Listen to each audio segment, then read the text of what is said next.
He once flew across the world in a private jet, sipping coffee above the clouds while markets moved at his command. At 29, Sam Bankman-Fried was the face of crypto, a billionaire who dressed like a college kid, slept on beanbags, and spoke about making money to give it away. The world saw a prodigy. What they didn't see was the storm forming beneath his empire. Born in Stanford, California, in 1992, Sam grew up surrounded by logic and law. Both his parents were professors at Stanford, people who debated ethics over dinner. He studied physics at MIT, obsessed with numbers, probabilities, and the hidden order behind chaos. But crypto gave him something academia never could: speed, risk, and the feeling of control. In 2017, he launched Alameda Research, a trading firm that seemed to print money. 2 years later came FTX, a crypto exchange that promised fairness and transparency. By 2021, it was worth over $30 billion. He shared stages with presidents, celebrities, and investors who called him the next Warren Buffett. To millions, he wasn't just a trader, he was a movement. But wealth that rises too fast often hides cracks. Inside FTX, the walls were already trembling. Money blurred, trust evaporated, and one rumor was all it took for everything to fall apart. From private jet to prison cell, his story asks a haunting question. How far can brilliance go before it blinds itself? Sam Bankman-Fried grew up in a world where intelligence was currency. His parents were both law professors at Stanford, known for their sharp minds and sharp questions. At dinner, the talk was never about gossip or sports. It was about ethics, systems, and why people make the choices they do. Sam listened, absorbing everything. He was quiet, analytical, and restless. Numbers spoke to him in ways words never could. By high school, he was already solving problems that left others dizzy: puzzles, logic, algorithms. When he entered MIT, he chose physics, the language of order inside chaos. But what fascinated him most wasn't the universe. It was uncertainty. He once said he wanted to find the edges where reason breaks. That curiosity would later define both his genius and his downfall. After graduation, he joined a small trading firm in New York called Jane Street. There, he learned how markets breathe, how billions move quietly, second by second. He mastered arbitrage, the art of spotting tiny price differences and turning them into profit. But something inside him grew uneasy. He didn't just want to make money. He wanted to make impact. In 2017, when the crypto wave began to rise, he saw not speculation but opportunity. He founded Alameda Research, a trading firm designed to exploit inefficiencies in the digital market. At first, it was a few laptops, a small team, and sleepless nights. The profits came quickly, too quickly. In months, Alameda was moving hundreds of millions through digital tokens, taking advantage of market gaps that others hadn't even noticed. Sam believed he was building more than a company. He thought he was engineering a new system, one where technology, math, and moral intent could coexist. He called it effective altruism. Make as much money as possible, then give it away to fix the world. To his followers, it sounded noble. To investors, it sounded safe. But to Sam, it was a logic. Game one he was sure he could win. When he created FTX in 2019, it was the natural next move. He wanted to control the platform where trading happened, not just participate in it. The company's rise was meteoric. Within 2 years, FTX became a household name in crypto. Its ads ran during the Super Bowl. Its logo appeared on stadiums. Sam was hailed as a visionary who would make finance fair again. Behind that public image was a young man chasing balance between logic and emotion, idealism and greed. He didn't seek fame. It came as a side effect of his ambition. He worked 18-hour days, lived with his team in shared penthouses, and talked endlessly about building a better system. But every empire built on speed carries invisible cracks. And the faster it grows, the deeper those cracks run. For Sam, the dream of saving the world was no longer a thought experiment. It was his life's equation, one he would keep solving until it collapsed. By 2021, Sam Bankman-Fried had become more than a name. He was a symbol. FTX wasn't just another crypto exchange. It was a movement wrapped in data, ambition, and charm. Investors trusted him. Politicians wanted his advice. Celebrities wanted his name on their brand. He moved through the world like someone who had cracked the code of money itself. While other billionaires flaunted cars or yachts, Sam wore shorts and a wrinkled t-shirt. He spoke softly, avoided luxury, and donated millions to political and humanitarian causes. He called it earning to give. To the public, he was the rare billionaire who seemed uncorrupted by wealth. Inside the glass towers of FTX, energy pulsed like electricity. Young engineers slept on the desks. Traders monitored screens that glowed 24 hours a day. Every new listing, every spike in trading volume felt like a victory against the old financial order. Sam believed he was building something historic, a bridge between Wall Street and the future. In 2021, the company raised billions in funding. Its valuation soared past $30 billion. Commercials aired during the Super Bowl, featuring movie stars declaring, "Don't miss out." FTX logos appeared on stadiums and Formula One cars. Every headline fed the myth of the crypto king. But what made Sam magnetic wasn't just success, it was conviction. He spoke of risk with a mathematician's calm, as if probability could bend to his will. When asked about regulation, he smiled and said, "We welcome it." When markets trembled, he tweeted reassurances in lowercase letters. He made chaos sound rational. At the peak, he lived in a penthouse in the Bahamas, a $30 million apartment shared with 9 co-workers. Meetings blurred into nights of strategy and caffeine. Money flowed faster than time. FTX acquired rivals, sponsored conferences, and positioned itself as the future of finance. Even as whispers grew about Alameda's unusual advantages, most brushed it off. Sam's reputation was his shield. He was the golden boy who could do no wrong. And he believed it too. He believed that rules could bend for innovation, that intention could excuse imperfection. He once told a reporter, "You can build a perfect system if you move fast enough." For a while, it seemed true. FTX dominated markets, drew millions of users, and made Sam a billionaire on paper.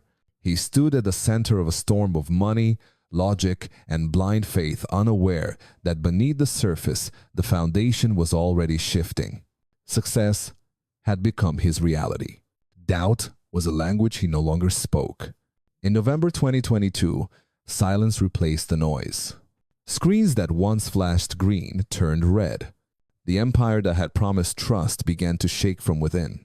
It started with a single article, a leaked balance sheet, suggesting that Alameda Research, the firm Sam founded before FTX, was built not on solid assets, but on tokens created by FTX itself.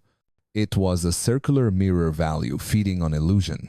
Within days, confidence cracked. Traders began withdrawing funds. Billions left the platform overnight. And for the first time, FTX couldn't answer the simplest question. Where is the money? Inside the penthouse in Nassau, the mood turned heavy. The same rooms that once buzzed with caffeine and confidence now echoed with the sound of typing and disbelief. Sam walked from desk to desk, searching for explanations that no spreadsheet could provide. He believed there must be a fix, a formula, a negotiation, a deal. But the math no longer worked. The numbers were gone. The trust was gone. By November 11, FTX filed for bankruptcy under Chapter 11. Employees packed their things. Investors vanished. The company that had been worth $30 billion only months before now had a hole in its balance sheet, billions missing, unaccounted for, scattered across accounts no one could trace. The public turned overnight. Headlines once calling him the genius of crypto now read the architect of chaos. Politicians distanced themselves. Celebrities deleted tweets. Sam went from the world's youngest billionaire to its most infamous criminal suspect. In December, Bahamian authorities arrived at his apartment. He was arrested quietly, wearing a plain t-shirt and shorts. No jet, no entourage, no applause. Just handcuffs and silence. The U.S. Department of Justice charged him with wire fraud, conspiracy, and misuse of customer funds. The number attached to those accusations: billions. At the trial in November 2023, Sam sat in court listening as former colleagues described the empire he built and how it fell. He barely moved.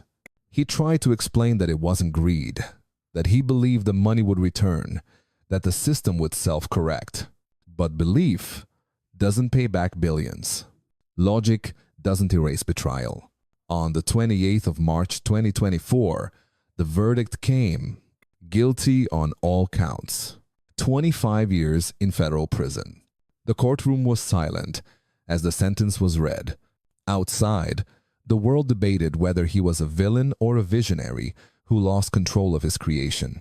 In his final statement, he said softly, "I made a lot of mistakes, but I never thought I was stealing."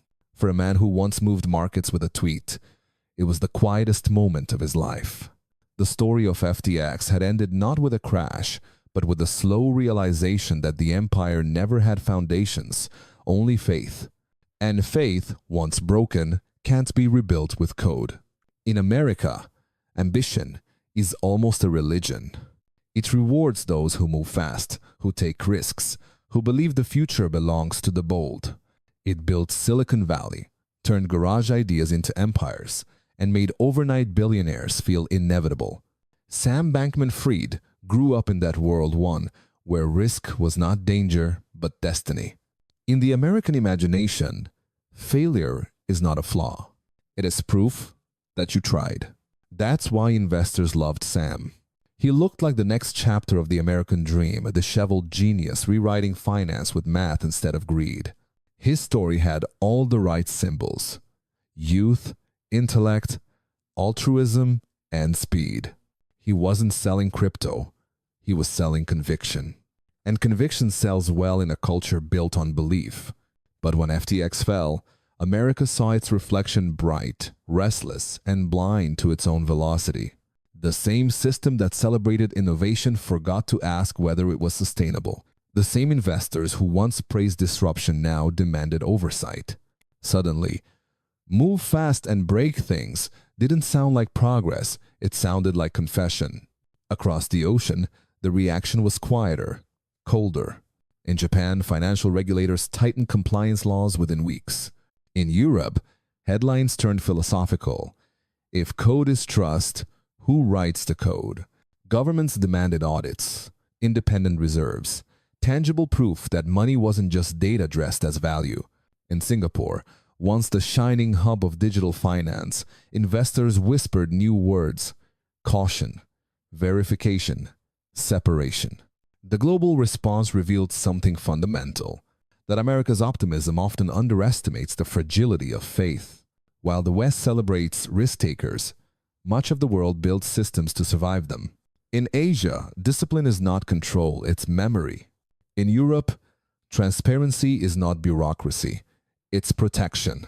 And in America, freedom often becomes the excuse for speed. Sam's story bridged these worlds. He built a company that operated everywhere but belonged nowhere.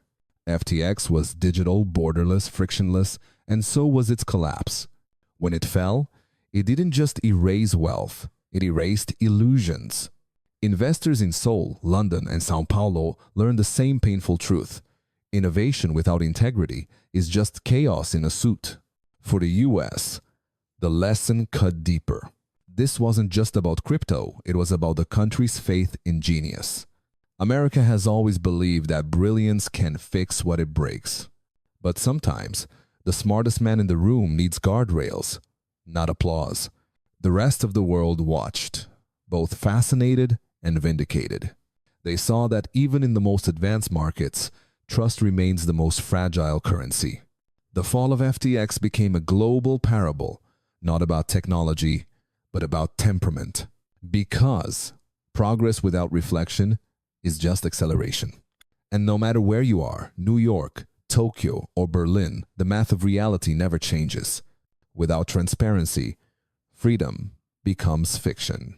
In the quiet that followed the trial, the world moved on. Markets recovered, new platforms emerged, and crypto found its next narrative. But for Sam Bankman-Fried, time stopped.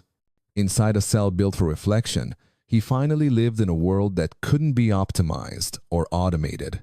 There were no markets to predict, no algorithms to bend, only silence and the weight of what belief can destroy. He had once imagined freedom as the power to build without limits. Now, freedom meant something smaller, a few steps in a yard, a letter from a friend, a night's sleep without the glow of a screen. The boy who once spoke of saving the world had become a man learning to live without saving himself. And yet, his story refuses to fade. Because beneath the numbers and the noise, there was always a question worth asking. What happens when good intentions outrun accountability? The world of finance, shaken but not broken, began to look inward. Regulators demanded clarity. Investors asked new questions. Founders learned that transparency isn't a rule, it's survival. The myth of the flawless genius gave way to a quieter truth. Wealth doesn't need brilliance, it needs discipline. Sam's legacy is not the empire he built or the billions he lost. It's the mirror he left behind, a reflection of how easy it is to mistake speed for progress, confidence for competence, and ideals for immunity. His fall became the cautionary tale for a generation that thought technology could outsmart trust. But maybe that's how evolution works, through failure that teaches, and through noise that finally makes people listen. Because every collapse carries a message, whispered beneath the wreckage. Slow down, check the numbers, separate the truth from the story. One day, someone will build again differently, carefully, quietly. And when they do, they'll remember that transparency isn't just about showing data, it's about showing doubt. Sam's empire ended in chaos, but his lesson endures in silence. He didn't lose money, he lost the illusion that control was freedom.